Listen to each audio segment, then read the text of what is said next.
The night I learned my wife had been lying to me didn't arrive like a thunderclap. It seeped in through the smallest gap, the way cold finds you in a sealed room, the way a draft under a locked door redraws the temperature, and then the furniture, and then, if you're not careful, your entire life.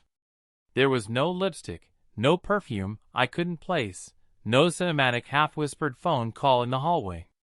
There was a vibration on her smart watch, abandoned on the dresser while she showered, a little rectangle waking to a line she didn't mean to leave behind. 7 words. Same room as last time. He's waiting. I set the watch down as if it were made of spun sugar. The shower kept speaking in the language of steam and pressure, a white noise that made my heart easy to hear. Another preview slid into place beneath the first. Her words this time, the part of the story that didn't beg or deny or even hesitate. 15 minutes. People say shock is loud. It isn't. Shock is quiet. It takes every sound you use to make sense of your life. The cluttered clink of a ring in a trinket dish, the small cough a house makes when it settles, and drops them into a bottomless well. You lean over the edge and wait for the splash.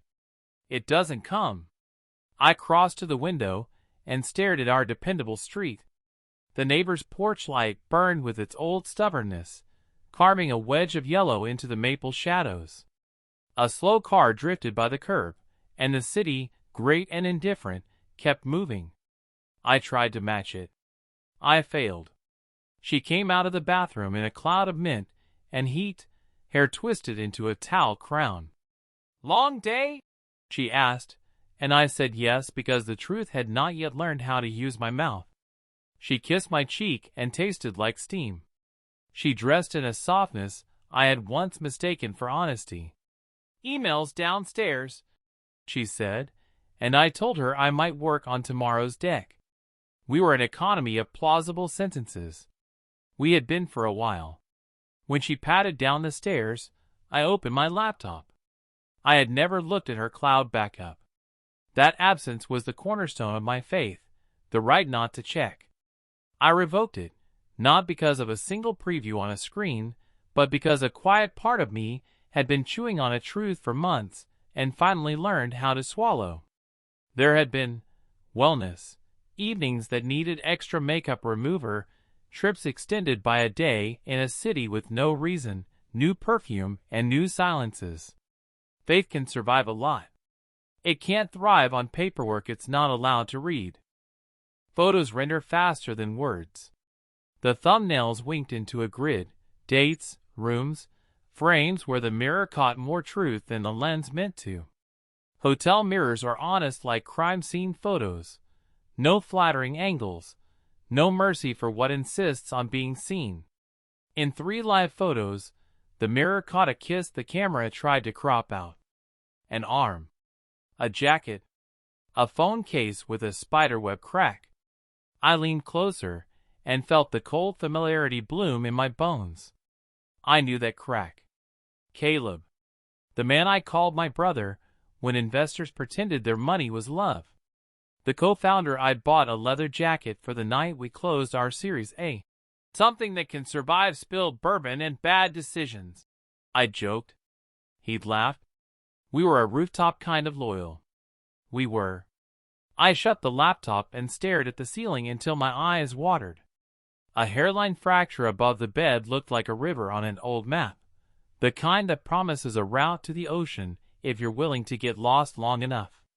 My father's voice wandered in from a different decade. Don't go to war angry. Go to war prepared.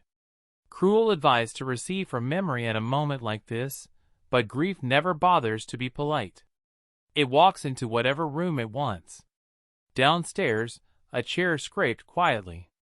A muffled laugh followed, the sound of a woman trying to sand something hard. The front door whispered open. Closed. The house swallowed the echo like an accomplice who had practiced. I didn't follow. I brewed coffee I didn't need and held the mug until the heat traveled from my hand to my bones. Preparation is not always files and signatures. Sometimes it is refusing to be the man your enemy expects, the howling fool in a lobby, the headline you write against yourself. I have been that man in smaller ways, righteous, loud, unstrategic. That version of me always wins the first minute and loses everything the second one demands. Back upstairs, I opened a blank note and began with the wrong sentence. I am not crazy. I deleted it. I tried another. Here is the truth. Better. I built columns instead of paragraphs. Date. Time. Charge. Location. Pretext.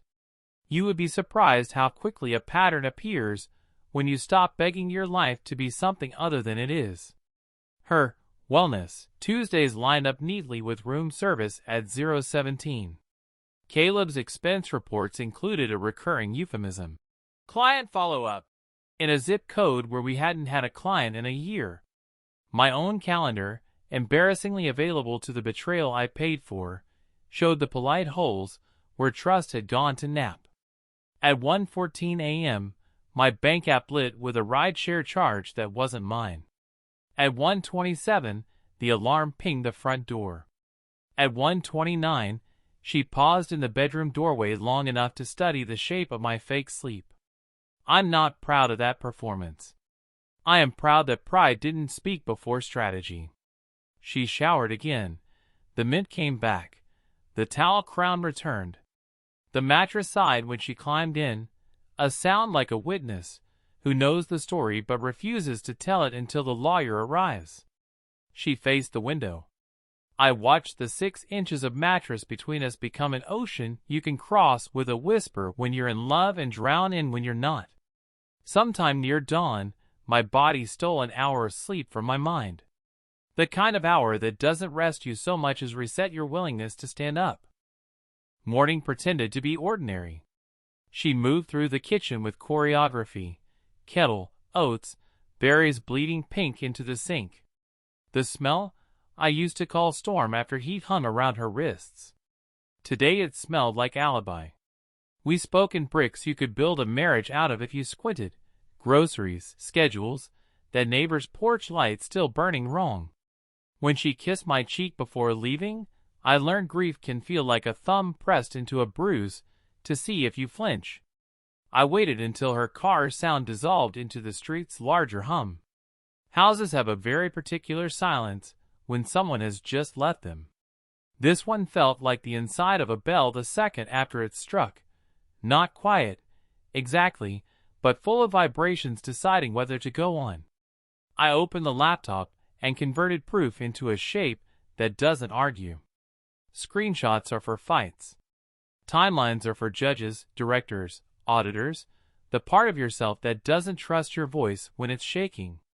I added columns I hadn't wanted to need. Risk to company, risk to self-respect. It felt grotesque to quantify those in the same table, but malice in private and malfeasance in public like to hold hands. My pen scratched a margin note. You don't have to be loud to be right. Under it, another. Dignity is evidence, too. At the sink, a glass waited with a lip of water like a question. I let the tap run and counted to 20 the way my therapist once told me to when anger makes a fist inside your mouth. I had not been to therapy in 11 months. That felt like another column I should have added sooner. The refrigerator door light flicked on and threw a small stage across the tile. In that square of light, I saw an old version of us. Sunday waffles, a new plant we didn't know how to keep alive, her hair in a messy knot, my hand on her shoulder like a promise. Memory is an unreliable witness. It tells the truth about how you felt and lies about everything else. I shut the door, and the stage went dark. In the bedroom, the sheet still held the outline of 2 bodies trying not to touch. I smoothed it with the palm of my hand and felt the ridiculousness of the gesture. Making beds is the softest kind of denial. Still, I made it. If today was going to end with ashes, I wanted to begin it by doing one thing cleanly. On my nightstand, a watch I had stopped wearing because the second sounded like a dare. On hers, the smartwatch, face down now, as if it could be ashamed. I left it lying there. Rage loves theater. Strategy loves receipts. I am old enough to know which one grows up into something I can live inside. I emailed myself the spreadsheet twice, once to an account with an address I hadn't used since graduate school, once to a storage service created by a man who thinks redundancy is a love language. Then I printed a copy. Paper is barbaric and beautiful for exactly one reason. It doesn't ask a battery for permission to keep existing. I slid the pages into a slim manila sleeve and tucked it into the back of a drawer where socks go to retire.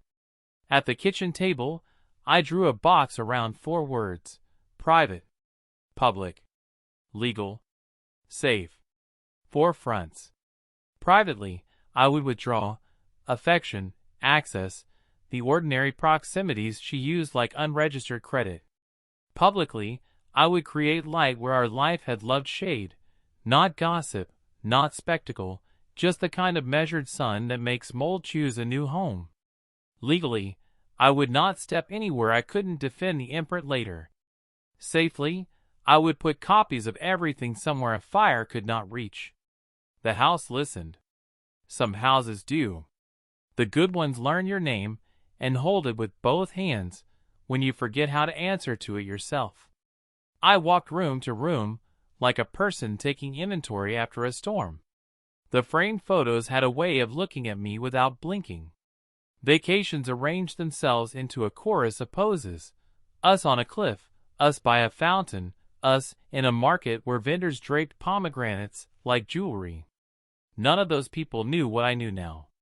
They were not better for their ignorance. They were only happier. By mid-morning, the light had turned from forgiving to forensic. Dust motes floated like evidence waiting for a clipboard. I sat on the edge of the bed and practiced the discipline of not rehearsing a confrontation. That kind of rehearsal turns you into the version of yourself your enemy can easily beat. My father's rule stretched itself across the comforter. Don't go to war angry. Go to war prepared. He had never said what to do with the part of you that wants to tear the room apart just to feel like the room belongs to you again. I wrote a line under the rule: build something instead. So I built a letter. If I don't get to finish this, it began, here is what you need to know and where you'll find it. It felt melodramatic and also responsible, like buckling a stranger's child into a car seat because you're the one who noticed the straps were wrong. I folded the letter and slid it beside the manila sleeve.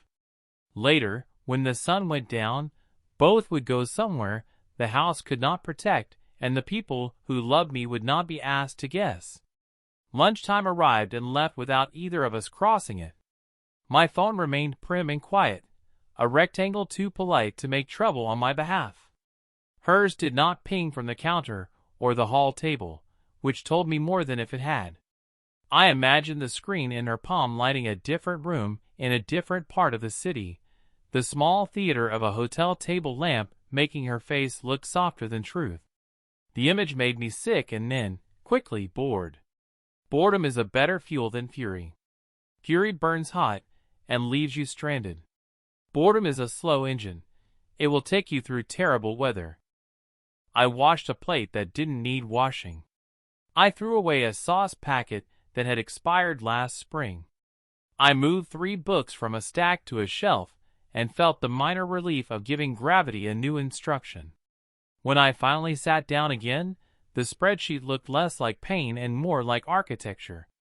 That was the point. If you build the right scaffolding around a wound, you stop bleeding on the floor and start healing in the space you've made. Her key turned in the front door at 7:13 p.m. The house performed its little greeting: hinge, latch, soft rubber seal kissing wood. She called out my name as if music could fix anything. "Kitchen," I said, and the single word felt like it had been measured on a pharmacy scale. She came in with takeout in a paper bag and the smile of someone in audition for a role she already lost. "I thought we could," she began, and I nodded before she finished because politeness is a weapon too, if you sharpen it correctly. We ate from cardboard boats. We watched a show about people choosing houses in countries they didn't understand. She laughed at a line the scriptwriter thought was charming. I let the sound move through me like a weather report from a city where I no longer lived. At the sink, side by side, our shoulders almost touched. She reached for my wrist, and I turned it into a clumsy reach for the faucet. The water roared at a volume that made speech impossible. We smiled at the nonsense of it. Somewhere above our heads a pipe clicked like a tiny metronome keeping time for a song neither of us could hear anymore. Later, in the bedroom, she stood before the closet in a robe I used to love for its softness. "Early start," she said, which could have meant gym or meeting or the word we'd chosen to mean anything we didn't want to name. I told her I might be up before her working. She nodded, and the nod had the practiced grace of a curtsy. She set her smart watch on the nightstand face down, an act of modesty that almost made me laugh. The house exhaled as the night arranged itself for the next version of our performance. When she slept, I slid out of bed like a man stepping past a tripwire and crossed to the dresser. The manila sleeve felt thin in my hands, which frightened me more than thick would have. Thin means concentrated, decisive. I tucked it under my jacket and stood in the doorway long enough to memorize the hinge's complaint. Houses teach you their noises when they decide to keep you. Ours was trying. In the kitchen, I wrote 4 names on a sticky note and folded it twice. 2 were people who could pull sunlight into rooms where power preferred shadow. 1 was a professional who made wars end without winners. 1 was the bank manager who remembered the younger, stupider version of me who believed objects could anchor joy. I pressed the note flat against my palm the way a person tests for fever. It felt warm, because hands make everything warmer if you hold them long enough. The porch smelled like last week's rain. Streetlight threw the maple shadow across the steps in long ribs. I locked the door behind me and listened to the house click into protection. For a second, I almost apologized to it out loud for bringing this inside its walls. Then I realized the house had already forgiven me. Good houses do that. They have seen worse. On the walk back from the corner box where old payphones used to live and ghosts still make calls, I practiced the sentence I would not say tomorrow, the one that starts fights you cannot win because they are not about truth but about permission. How could you? The answer is always the same and never useful. I replaced it with a sentence I could carry. Here's what will happen now. By the time I set the alarm and returned to the bedroom, dawn had begun its quiet inventory of edges. Her breath had the rhythm of someone convinced of their safety. I slid under the sheet and stared at the hairline river on the ceiling. Somewhere far down that river, there is an ocean. You don't get there by swimming in circles. You get there by choosing a bank and walking along it until the noise turns into a map. My phone pulsed once on the nightstand with a calendar reminder I'd set when I still believed days could be arranged into certainty. The alert said, strategy offsite, hold. I smiled in the dark. Tomorrow I would move hold to happening. Tomorrow I would decide what to save and what to burn. Tonight I would lie in the house that had learned my name, and I would let it hold me up while I learned how to speak it again without shaking. And when the light finally arrived, not forgiving, not condemning, simply there, I was ready to begin making the kind of plan that doesn't need to be loud to be irreversible. The office had always been a sanctuary for me. Before all this, I thought of its glass walls and humming lights as proof that I had built something unshakable.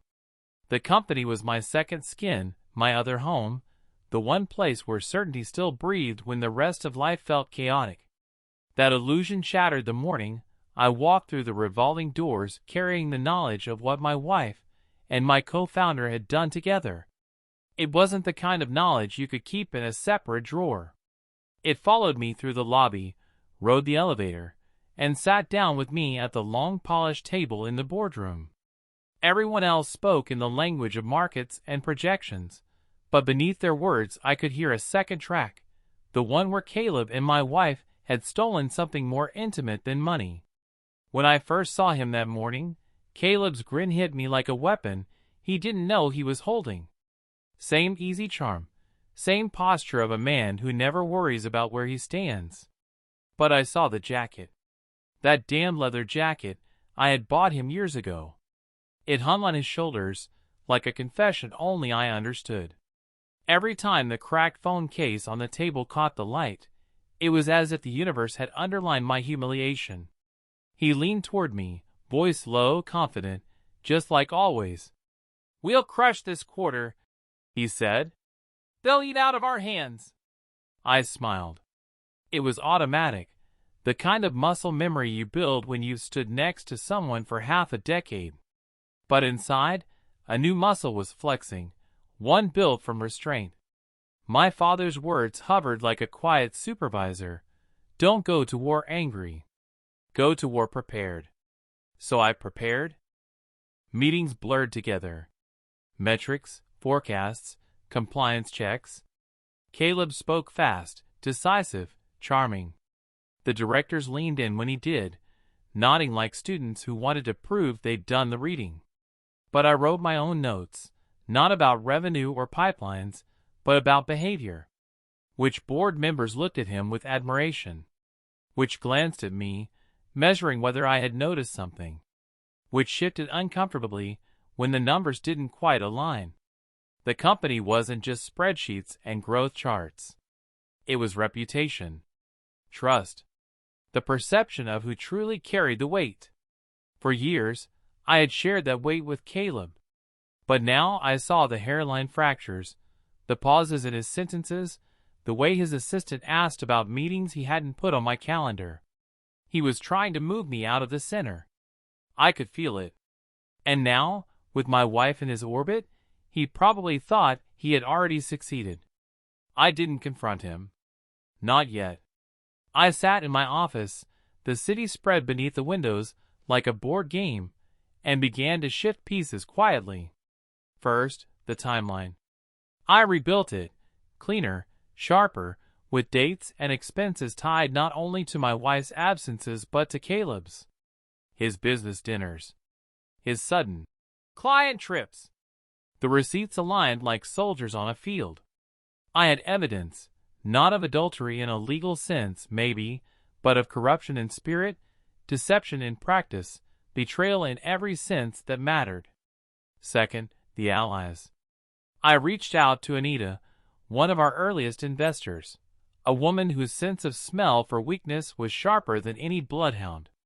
I didn't use the word affair. I didn't need to. I spoke of compliance issues, of misaligned expense reports. She didn't flinch.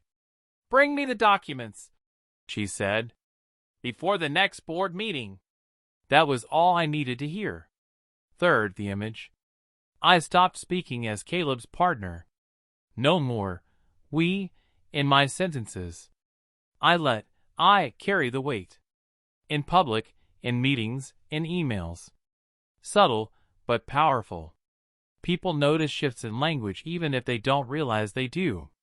And every time I said I, it planted a seed. Maybe Caleb wasn't the one holding this company steady. Caleb noticed, of course. He wasn't stupid. One afternoon, he closed the office door and leaned against it, arms crossed. "You've been quiet," he said. "Busy," I answered. "Too busy to grab a drink? Like old times?" The invitation was casual, but the eyes weren't. He was searching for reassurance, for confirmation that the ground hadn't shifted. I gave him a half smile. "We'll see." It was the kind of answer that sounds harmless, but leaves a man lying awake later, wondering if harmless was really what it meant. The office turned into a theater. I played my part, calm, cooperative, focused on numbers. He played his, confident, untouchable. But beneath the scripts, another performance was unfolding, mine. Quiet, deliberate, with an audience he didn't even know he had. I dropped comments in small places, where the right ears would pick them up. Strange expenses. Operational drift. Not accusations. Just shadows. I knew how rumors worked. You don't have to push them. You just have to open the window and let the wind do its job. Mia helped too, my friend outside the company, the forensic accountant. She glanced over the numbers I slipped her off the record and confirmed what I already knew. Caleb's expense reports weren't just sloppy, they were patterns. And patterns are what auditors salivate over. The days stretched into weeks. I kept my silence at home, kept my distance from her, while in the office I built something she and Caleb couldn't touch. Evidence. Networks. A version of myself that wasn't just the betrayed husband, but the man who could still control his own narrative. One night, when most of the office had gone home, I stood by the glass wall and watched the city pulse with light. My reflection stared back, tired, hollow-eyed, but steady. Behind me, Caleb's office light was still on. I could see his silhouette, bent over papers, phone pressed to his ear. Once, that sight would have comforted me. My partner, my brother in arms, burning the midnight oil like me. Now it only made me think of the cracked phone case, the jacket, the smudged mirror in a hotel room I would never step into. I whispered to my reflection, so quietly even I could barely hear it. Not angry. Prepared? The glass didn't argue. The city didn't care. But I did. And for the first time since the night I found that message, I felt the smallest pulse of power return to me. By the end of that week, I had 3 folders in my desk drawer. One marked private, my timeline, my letter, the proof of her betrayal and his. One marked public, expense reports, emails, receipts. One marked legal, draft agreements, consultations with a mediator, potential exit strategies. 3 folders. 3 fronts. And the office, once my sanctuary, now my battlefield. I wasn't ready to strike. Not yet. But the silence was no longer empty. It was loaded. And soon, very soon, it would break. The restaurant smelled of roasted garlic and old wood, the kind of place her parents loved because it felt timeless, reliable, like a story you could return to whenever life grew unpredictable. Candles flickered on every table, casting little halos around wine glasses, making the evening look softer than it deserved. We arrived together, though we hadn't spoken much in the car. She looked beautiful, of course. She always did. The kind of beauty that used to make me proud now made me tired.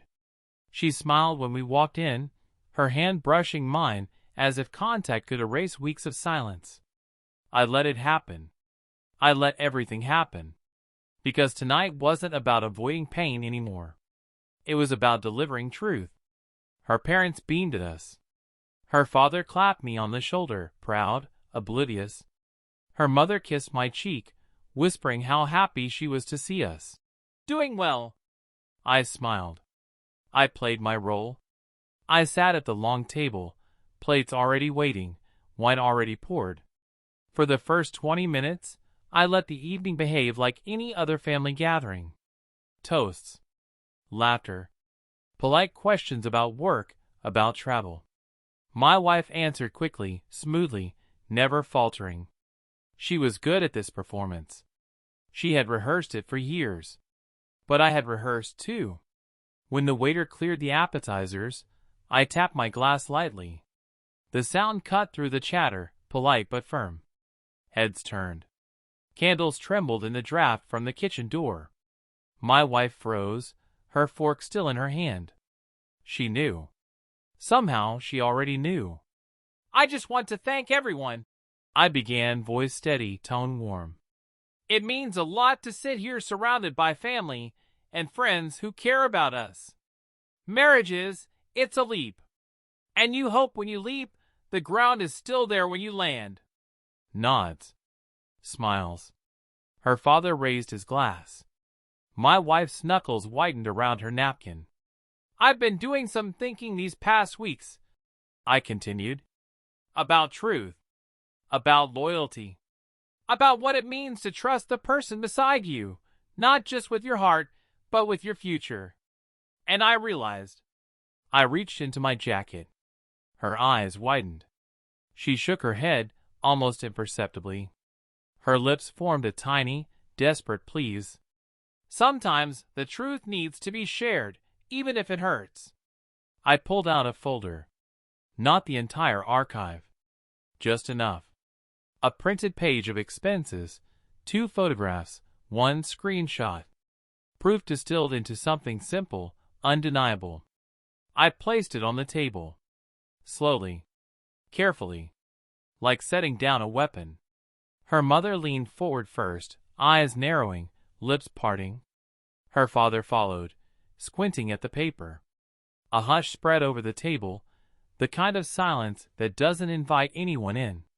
This, her father began, is the truth, I finished. The truth about your daughter. And the truth about Caleb. Her mother's hand flew to her mouth. Her father looked from me to her, to the pages, back to her. Tell me this isn't. But she didn't. She didn't say a word. She stood suddenly, chair scraping, napkin falling. Tears blurred the edges of her mascara, streaking the face she had painted so carefully for tonight. She mumbled something about the restroom and fled. The sound of the door slamming against its frame cracked through the restaurant like a gunshot. No one chased her. Not this time. I sat there, surrounded by shock and whispers, and for the first time in weeks, I felt calm. The rest of the dinner unraveled. Her parents demanded answers I didn't provide. I didn't need to. The evidence sat between us, black and white, louder than anything I could have said. I excused myself before dessert. Outside, the night air hit me like a baptism. Clean. Cold. Real. For the first time since I had seen that cursed message on her watch, I wasn't pretending anymore. Not pretending to be the loving husband. Not pretending to be ignorant. Not pretending to still be part of a partnership, marital or professional, that had been corroding for months. The divorce papers came quickly after. She didn't contest them. Maybe she was too ashamed. Maybe too tired. Maybe Caleb had convinced her it would all work out differently. I didn't care. At the office, my quiet campaign had already done its work. Anita pushed for an audit. The board demanded transparency. Caleb stumbled. He tried to explain, tried to deflect, but the cracks in his story spread faster than the ones in his phone case. By the end of the quarter, he was gone. Not fired with scandal. Not dragged out in chains. Just gone. His resignation letter was brief, full of phrases like, "to pursue other opportunities," and "best interests of the company." A whimper instead of a bang. The kind of ending cowards earn. And me? I stayed. I rebuilt. Slowly, steadily. My name intact. My company intact. My dignity intact. 6 months later, I sat in a cafe with Mia. She stirred her coffee and asked if I regretted anything. I thought of the nights I had spent awake, the house that had listened to me, the silence that had taught me patience, the office that had become my battlefield, and finally that dinner table where I had placed the truth in the center and let it burn quietly. "No," I said. "I don't regret a thing." Because revenge, when done right, isn't fire. It isn't rage. It isn't spectacle. It's silence, prepared, delivered at the exact moment the world expects you to remain quiet. And silence, when sharpened, cuts deeper than any scream.